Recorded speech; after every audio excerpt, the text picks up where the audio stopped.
Ieri la prima domenica in area rossa della Sicilia, Musumeci blocca le visite ad amici e parenti, ad Agrigento Miciche chiude anche le scuole.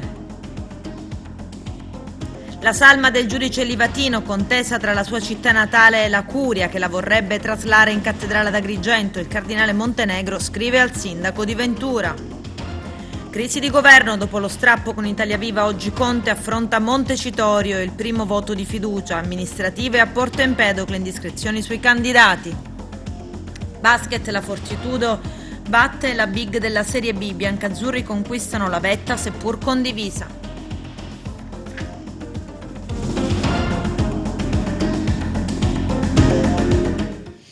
Bentrovati gentili telespettatori al nostro appuntamento con l'informazione. La Sicilia in lockdown ieri, prima domenica in area rossa, con l'ordinanza del governatore Nello Musumeci che ha acutizzato le misure anti-Covid, vietando gli spostamenti per andare a trovare amici e parenti. Ad Agrigento il sindaco Miccichè ha anche chiuso tutte le scuole. Il servizio di Lello Casesa.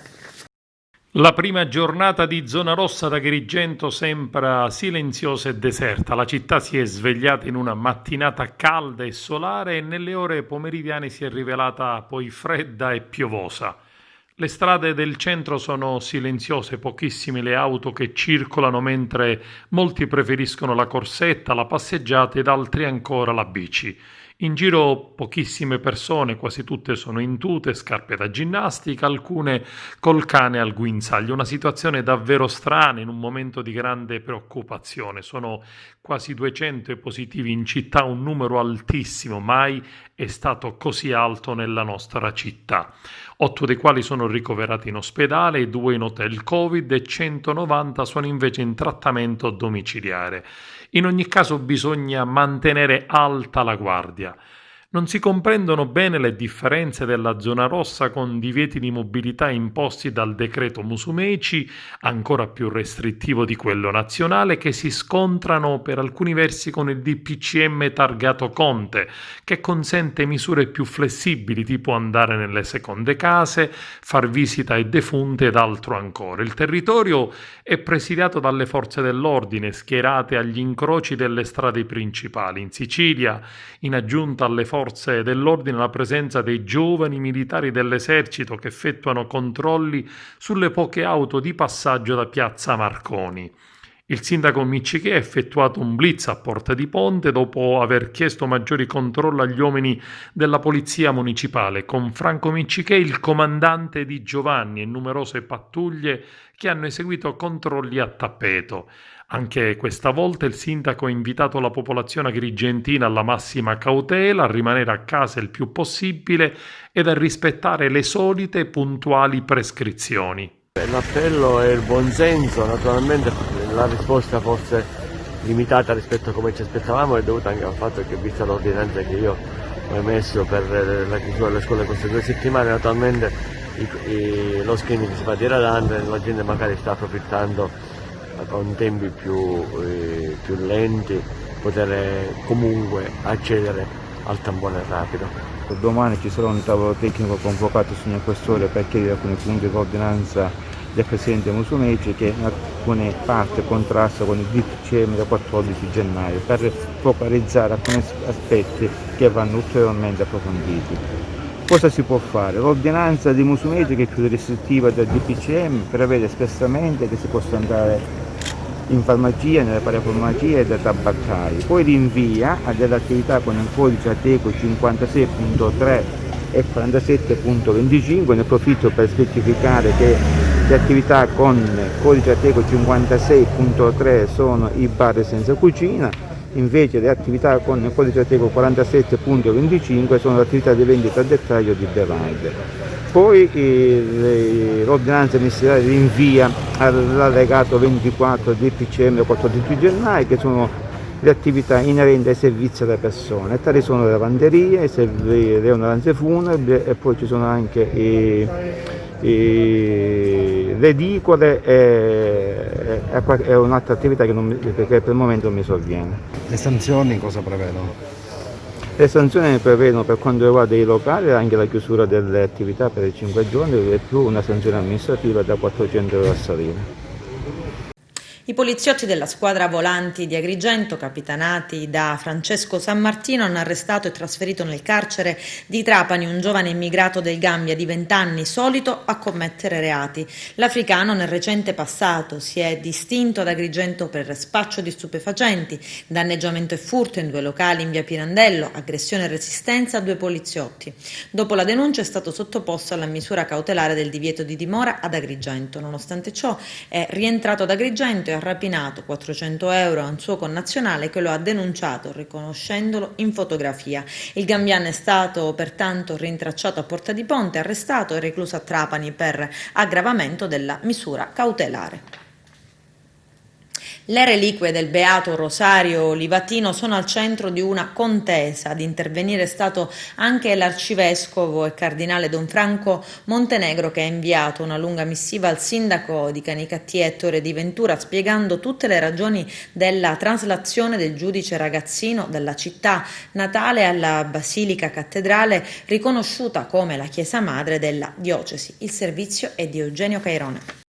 È del tutto legittimo per un paese che ha dato i natali ad un beato chiedere di mantenere la salma nel luogo dove il candidato santo ha vissuto dalla nascita. Mentre a Canicattì è stata avviata una petizione per lasciare riposare in pace Rosario Livatino nella tomba di famiglia accanto ai genitori, da Agrigento, come riporta il quotidiano La Sicilia, giunge notizia dell'intervento dell'arcivescovo Francesco Montenegro, il quale parla di sepoltura privilegiata di Livatino nella Basilica Cattedrale, ovvero nella chiesa madre della diocesi. Ma il vero privilegio per Canicattì è quello di continuare ad avere nel proprio cimitero le spoglie del beato, la cui permanenza nella sua città potrebbe creare lo stesso miracolo che in altri luoghi è stato possibile attraverso i pellegrinaggi, con una sorta di turismo religioso, un movente che ha realizzato il riscatto delle altre realtà presenti in Italia e nel mondo. Non è assurdo pensarlo, ma semplicemente auspicabile.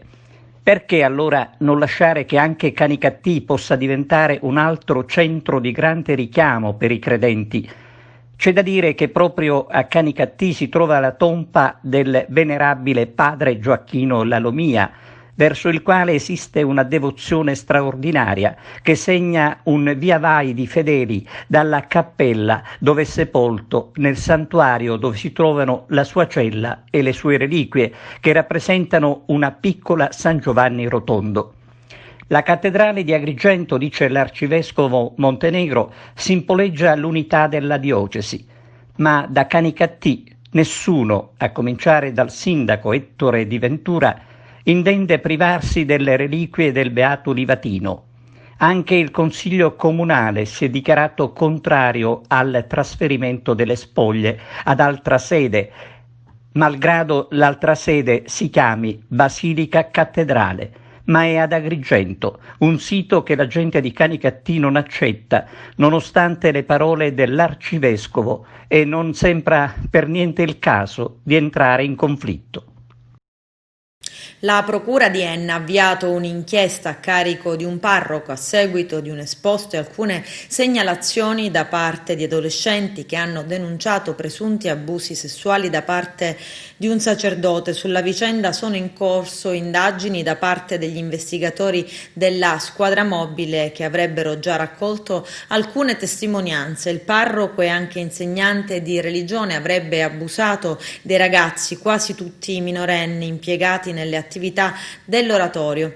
Altri religiosi sarebbero stati a conoscenza dei presunti abusi ma avrebbero taciuto. Episodi analoghi sono stati segnalati anche alla curia di Piazza Armerina, senza ottenere alcun provvedimento se non l'allontanamento momentaneo del sacerdote della parrocchia.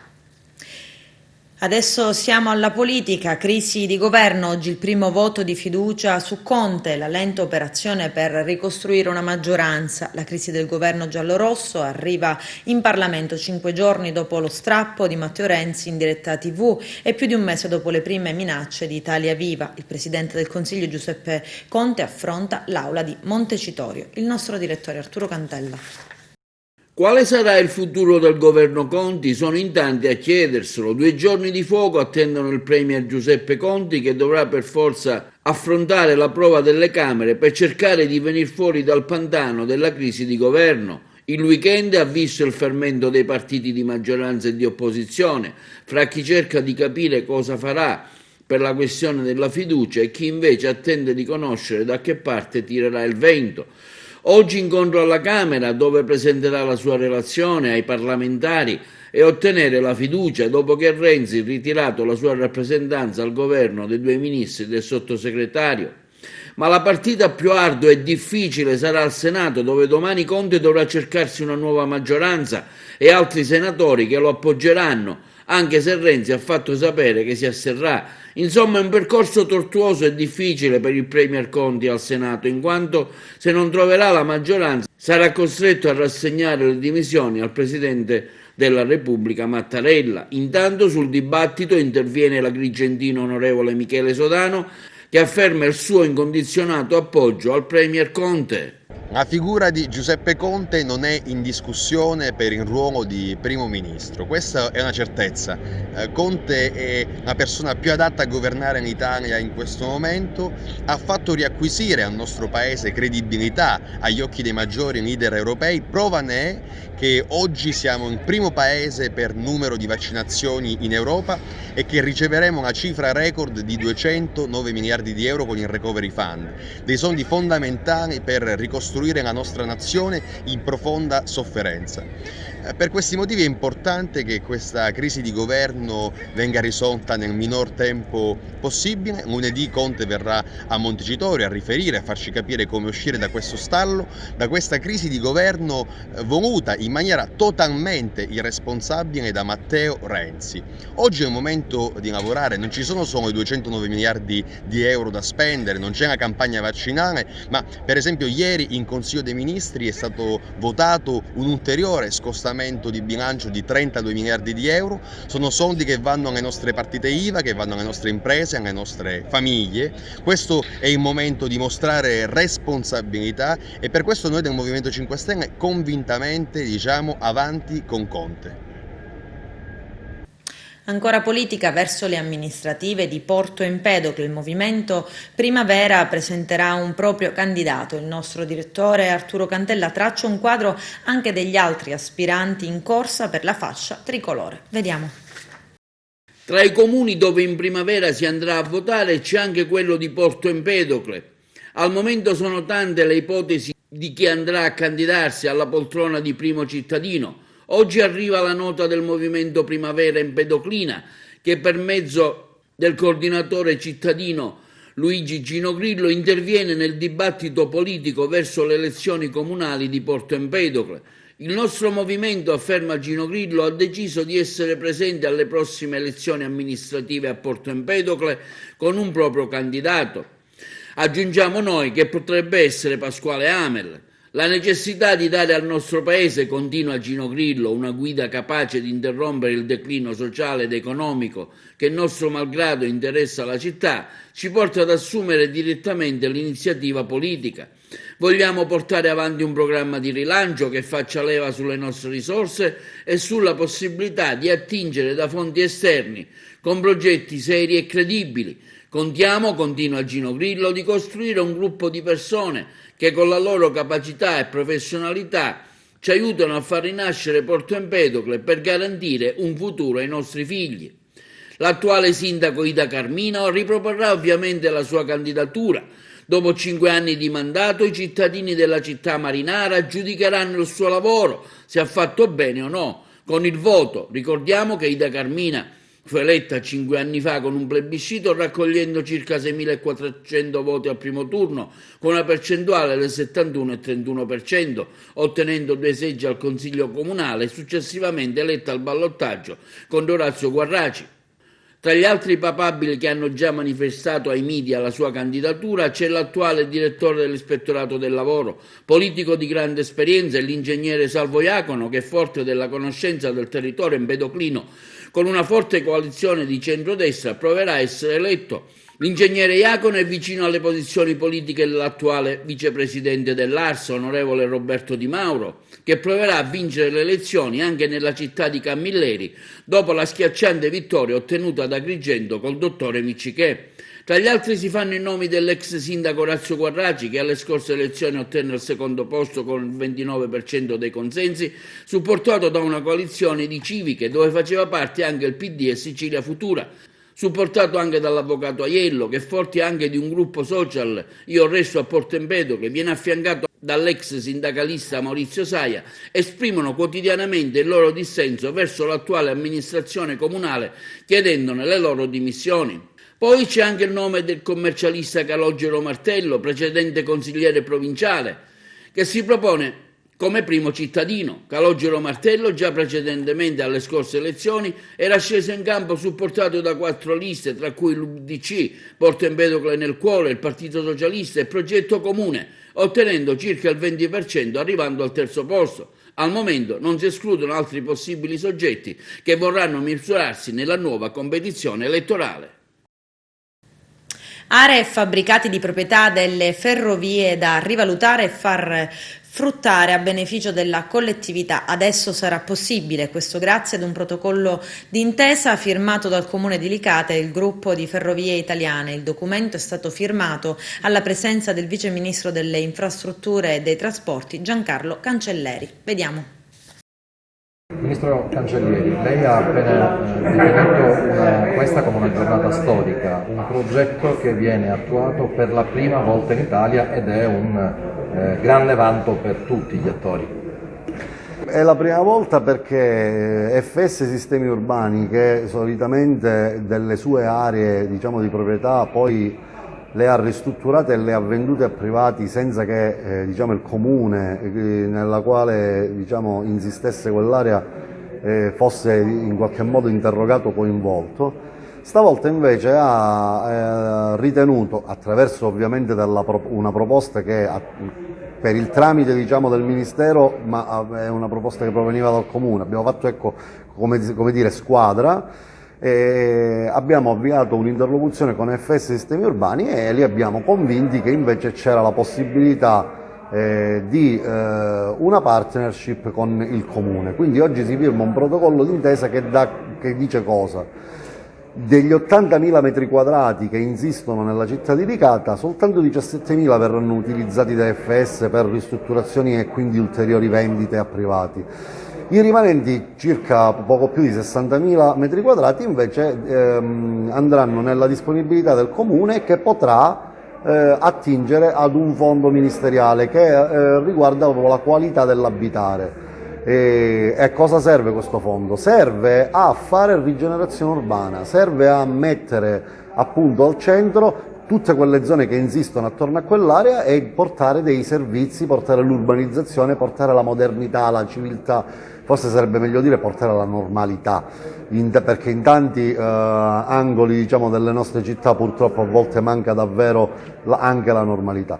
Quindi è un'opportunità seria, un'opportunità molto grossa, è un'opportunità fra l'altro perché il fondo del Ministero delle Infrastrutture e dei Trasporti sulla qualità dell'abitare è di 881 milioni di euro, quindi certamente Licata avrà la possibilità di poter attingere ad una porzione di quel fondo, visto che comunque si rivolge a tutta Italia ma con una somma molto cospicua. E non è neanche detto che con il Recovery Fund, visto che ci sono parecchi denari che riguardano la rigenerazione, la qualità dell'abitare, anche da lì non si possa poi attingere in seguito a progetti specifici. Oggi quindi si compie il primo passo. Io ho voluto portare qui non solo il piacere di essere presente a Licata in una firma così importante, ma soprattutto volevo portare anche la massima disponibilità per continuare a collaborare con il Comune di Licata per i successivi passaggi, i successivi step che ci saranno, e quindi raccogliere anche l'invito ad una maggiore e più proficua collaborazione ancora con il Sindaco Galanti.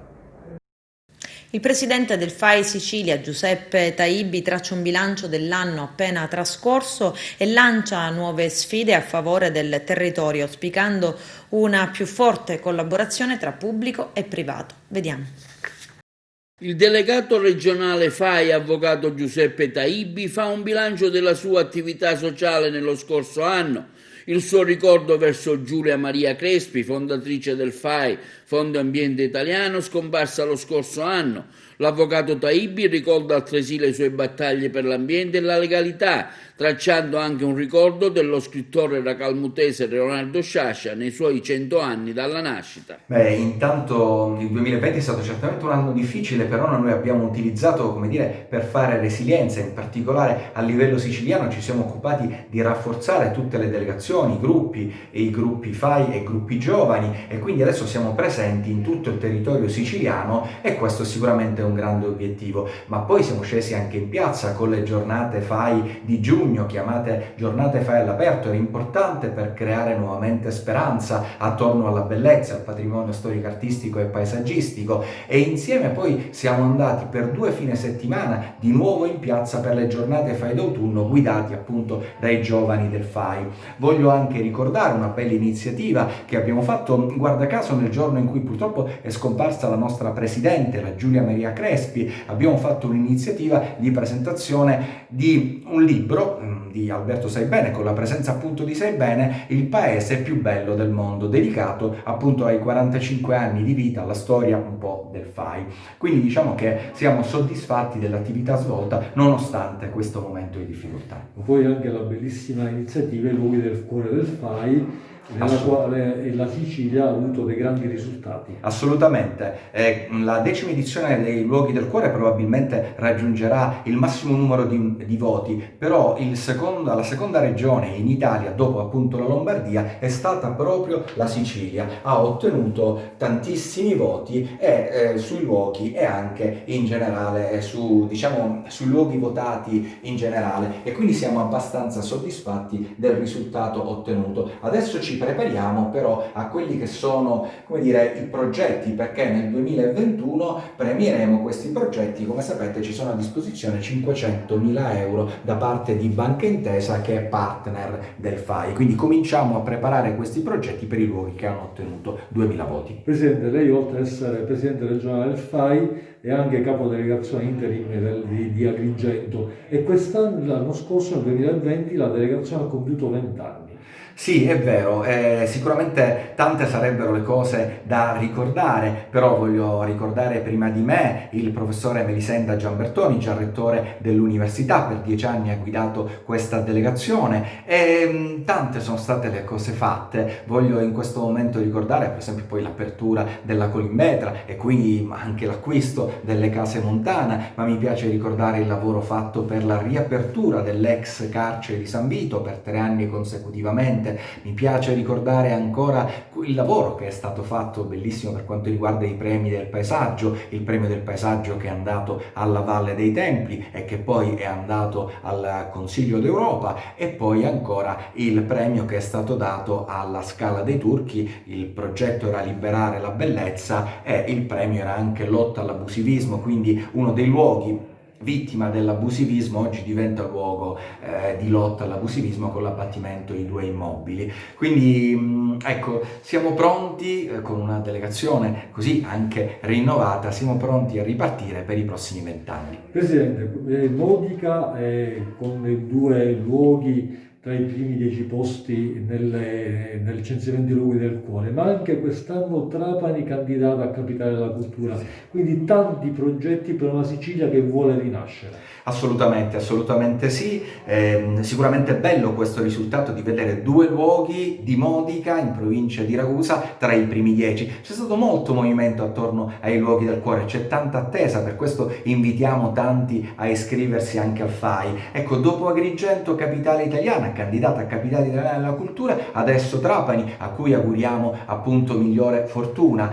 E tanti sono i progetti e tanta è anche l'attenzione da parte del FAI alla Sicilia. Questo devo sicuramente dichiararlo, confessarlo, e questo è di buon auspicio. Sto pensando in questo momento anche a Troina, perché nell'Italia sopra i 600 metri, uno dei grandi progetti del FAI, Troina per esempio è uno dei 3 luoghi simbolo, e tante comunque sono le iniziative che sono legate anche a una nuova mission da parte del FAI, cioè ci siamo occupati di patrimonio storico-artistico, patrimonio paesaggistico, ma oggi ci concentriamo sull'ambiente. Quale ambiente? È quell'ambiente dell'uomo, quindi fatto di cultura e natura, storia e natura. E l'esempio è quello di Agrigento. Agrigento appunto c'ha la Valle dei Templi sopra la natura e poi sotto la natura, diciamo sotto gli alberi, sotto i campi, c'è tanta roba ancora da scoprire, c'è probabilmente un'agora di 50.000 metri quadri e questa stratificazione, questo rapporto continuo tra natura e cultura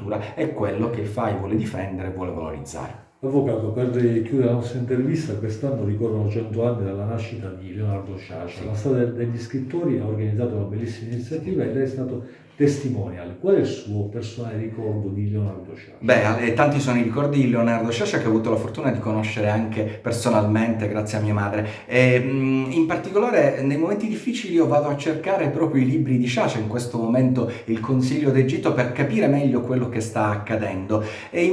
Voglio ricordare il fatto, mi ha sempre affascinato questa ricerca della verità che fa Sciascia e mi affascina anche l'epitaffio che lui ha voluto mettere sulla tomba. Ce ne ricorderemo di questo pianeta, perché ci ricorda che dobbiamo occuparci di questo pianeta e quindi questa casa comune, ed ecco il tema dell'ambiente, ma dobbiamo occuparci anche della memoria che è legata all'uomo.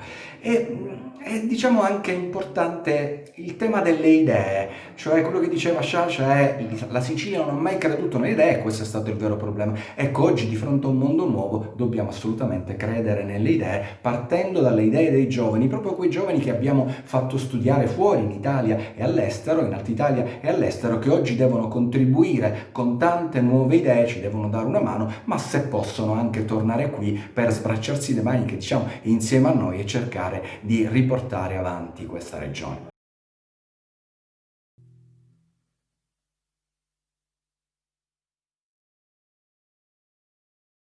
Adesso c'è la pubblicità, tra poco vi aspetto.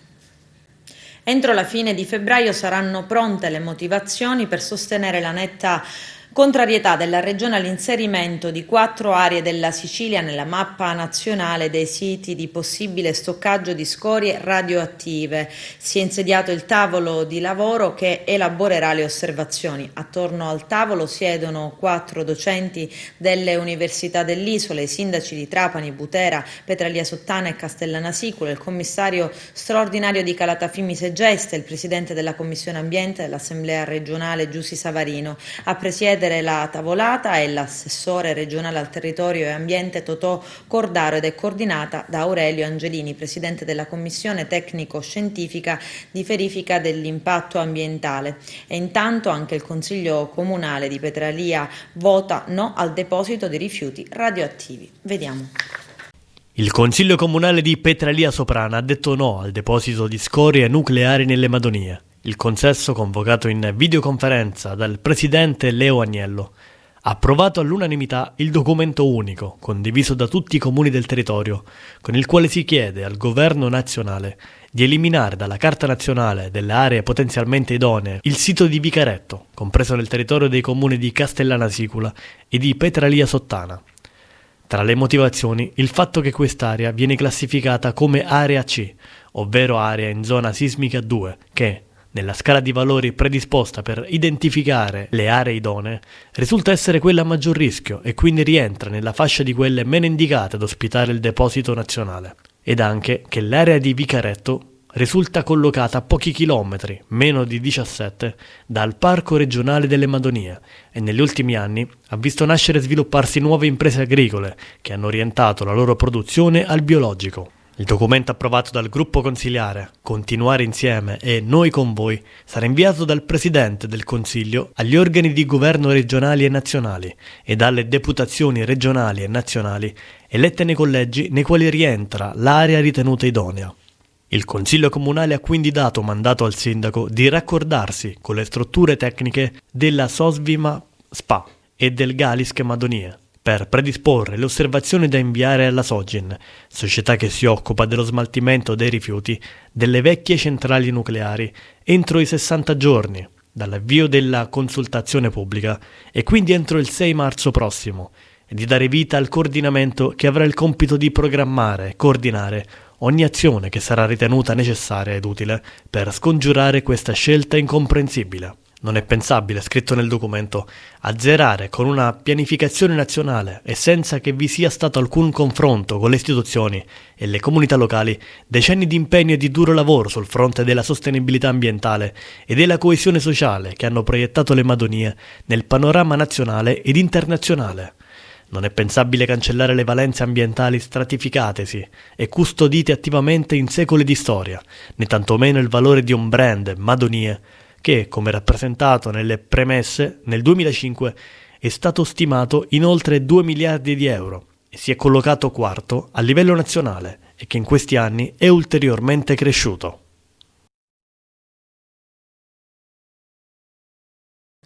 Tassi di interesse oltre il 200% e i carabinieri della compagnia di Alcamo nel Trapanese hanno arrestato un 70enne accusato di usura ed estorsione. Vediamo. Il provvedimento di fatto è frutto di una denuncia presentata presso i nostri uffici dalla sorella di una delle vittime che si è presentata qui disperata, continuamente minacciato. I nostri accertamenti hanno permesso da subito di risalire all'identità di Milotta e quindi di accertare che lo stesso aveva elargito un prestito nei suoi confronti, chiedendo però la restituzione di una somma con addirittura il 170% di interessi. Abbiamo accertato che questa vittima alcamese non era l'unica, se ne aggiungeva un'altra di sesso femminile, questa volta originaria di Valderice, alla quale addirittura erano stati richiesti interessi usurai del 200%. Il modus operandi dell'usuraio era praticamente in entrambi i casi lo stesso: individuava le vittime in base al loro bisogno economico e si offriva di elargire loro un prestito, chiedendo poi la restituzione in piccole rate, che però si prolungavano nel tempo, andando poi di fatto a richiedere una somma nettamente superiore rispetto a quella inizialmente prestata. A garanzia del pagamento, il Milotta usava richiedere alle vittime degli assegni in bianco già firmati e in un caso anche il libretto postale elettronico comprensivo di PIN. Comandante, in un periodo del genere di pandemia reati del genere hanno un peso maggiore? Sicuramente le difficoltà economiche che caratterizzano questo momento di Covid incidono molto su questo tipo di reati e soprattutto sulle vittime che soprattutto in questi due casi specifici